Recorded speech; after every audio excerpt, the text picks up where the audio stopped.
আশ্চর্য হয়ে যায়। আমার মামলা ছিল জয়পুরহাট, জানতে কি আছেন গত 9 তারিখে খালাস পাইছি দীর্ঘদিন পরে, 2 মাস জেল খাটছিলাম। কয়টায় বই মেরে ওসি সাহেব টেবিলে পাতায় বলছে বিহাজি বই পাওয়া গেছে টিএম বাংলা সাংবাদিক সামনে। আমি বললাম ওই যে আপনার টেবিলতে নিয়ে আসেন কি কয়, একটি বড় বহুতান অপবাদ গুলো মিথ্যা হয়রানি মামলার কত দিয়েছ, কত লাখ লাখ মামলা দিয়েছ মিথ্যা মিথ্যা পুরা মিথ্যা। আপনাদের এখানে আশেপাশে শত শত মামলা নিয়ে বহু ভাই আছে না নাই? এখানে আছে না নাই? সবটুকু মামলা কটা হয়েছে? 2 হালি মামলা, 2 হালি ডজন ডজন মিথ্যা মামলা। কথা কন, ইমানের সত্য মিথ্যা অভিযোগ দিতে পারবে না। ভালো ঘোষণা যারা দিস তওবা পড়ো, ঠিক কিনা কন? আমরা শুধু তওবা পড়ার সুযোগ দিলাম। ভালো কাজে বাধা দিও না, ভালো কাজে বাধা দিতে পারবে না। কোরআনের মাহফিল হয়, ভালো সেমিনার হয়, বাধা দেওয়া যাবে না। কথা বলেন, যারা এই কাজে বাধা দেয় তারা কাফের মুশরিকের দল, কোনো মুসলমান হইতে পারবে না। আমার ভাই বন্ধুরা, আমি ওই ইমানের শর্ত আল্লাহ পাক বলেন কামান আমানা বিল্লাহি ওয়াল ইয়াউমিল আখির ওয়া জাহাদা ফি সাবিলিল্লাহ। আল্লাহ রাস্তায় জিহাদ করে সবচেয়ে বড় ইবাদত। আল্লাহ বলতেছেন আল্লাযীনা আমানু ওয়া হাজারু ওয়া জাহাদু ফি সাবিলিল্লাহি বিআমওয়ালিহিম ওয়া আনফুসিহিম আ'জামু দারাজাতান ইনদাল্লাহ وأولئك هم الفائزون। আল্লাহ পরে এতবাদের ঈমান আনলো, এই সত্যিকার ঈমান আনলো, তাগুতকে অস্বীকার করলো, মূর্তির রাজত্বকে প্রতিবাদ জানালো, হিজরতের গুণাগুণ করলো, জিহাদের ময়দানে ইসলামী আন্দোলনের কর্মী হয়ে গেল। আল্লাহ বলতেছেন আযামু দারাজাতান ইনদাল্লাহ,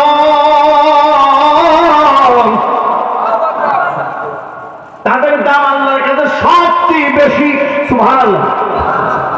এতে তাফসীর অন্যায় জান আল্লাহ বলতেছেন সূরা আল ইমরানের ভিতরে আম হাসিবতুম আন তাদখুলুল জান্নাহ ওয়া লাম্মা ইয়া'লামিল্লাহুল্লাযীনা জাহাদু মিনকুম ওয়া ইয়া'লামাস সাবিরিন। আল্লাহ তোমরা কি মনে মনে ভেবেছো জান্নাতে ঢুকে যাবা? আল্লাহ পাক জান্নাত দেবার আগে যাচাই বাছাই করবেন তোমাদের মধ্যে কারা জিহাদের ময়দানে কাজ করেছেন। কার কথা?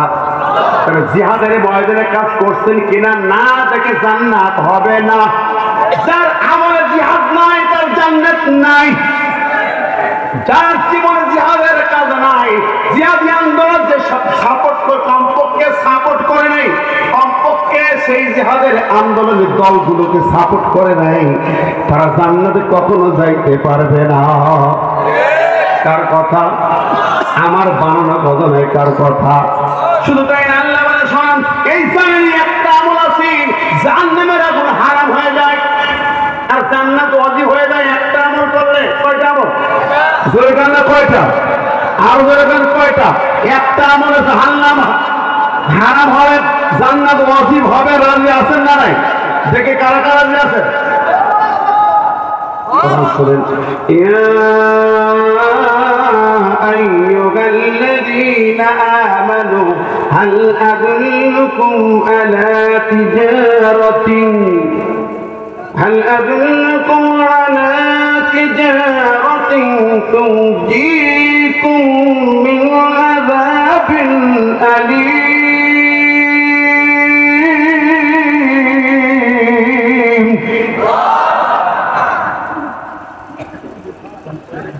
শোনেন ভালো করে, একটা আমল করলে জাহান্নাম হারাম।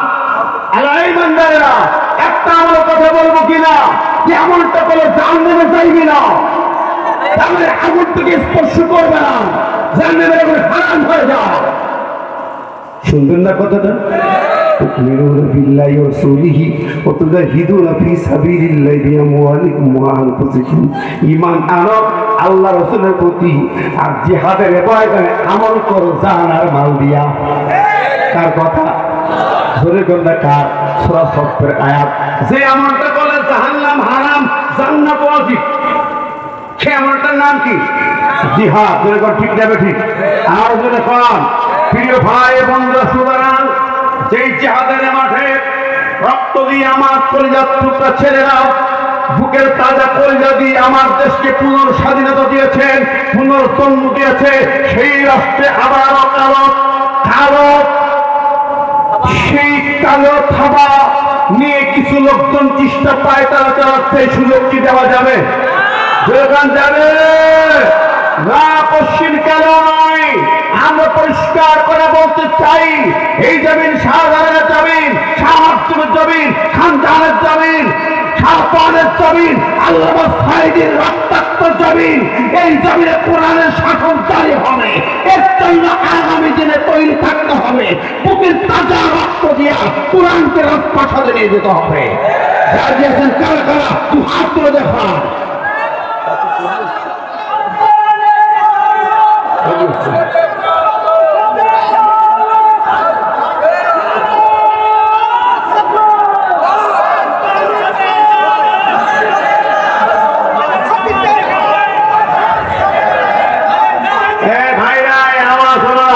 এই মাঝখানে তিন চারটা বুজুর্গ বসেন, শোনেন, মুরব্বীরা শোনেন, এইরকম আওয়াজ নয়।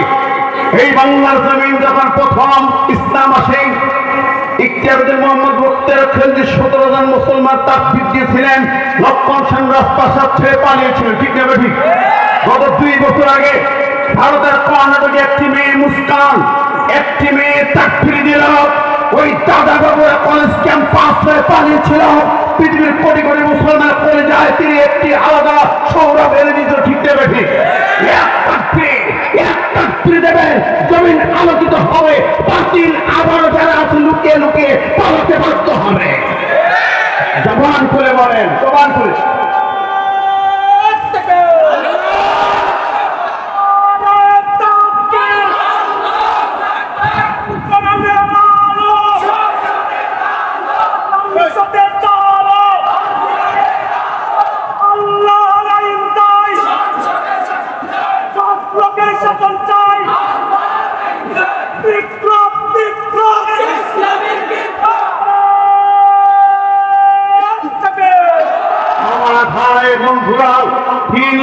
আমেরিকার সৈনিকের মোকাবেলায় তালেবানদের মাত্র 70,000 ফাইটার তাকবীর নিয়ে রাজপথে নেমেছিল, পালাতে বাধ্য হয়েছিল, ঠিক না ঠিক?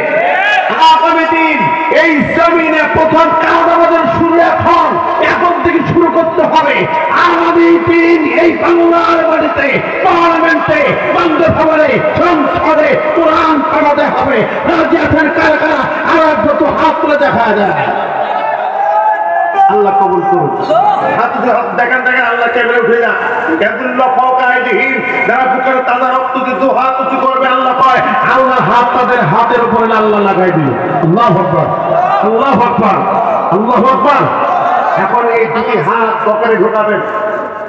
ছেলেরা প্যাকেট নিয়ে যাবে, যার কাছে যা আছে পকেট খালি করে দিয়ে যাবে। কেউ উঠবে না। একটা লোক উঠলে কিন্তু হাত উঁচু করা আল্লাহর কাছে প্রতারণা হবে। একটা লোক উঠলেই হয়, এই ফাঁকে একটা উঠতে পারবে, একটা এই পাশে যে উঠতে থাকে জোর করে ধরে আসতে দিয়ে বসে দেবে, ঠিক আছে না? এই প্যাকেট নিয়ে যাও, বাচ্চারা যাও। কেউ ফেরা মেললে মেহরবানি করে মাদ্রাসার জন্য, প্রতিষ্ঠানের জন্য প্রত্যেকে যার পকেটে যে বসতে দিয়ে দেবেন। আমার মা বোনেরা আপনাদের জন্য বলবো, তৈরি থাকুন, তৈরি থাকেন। গোটা জমিনটাকে কর্নার রঙে রঙিন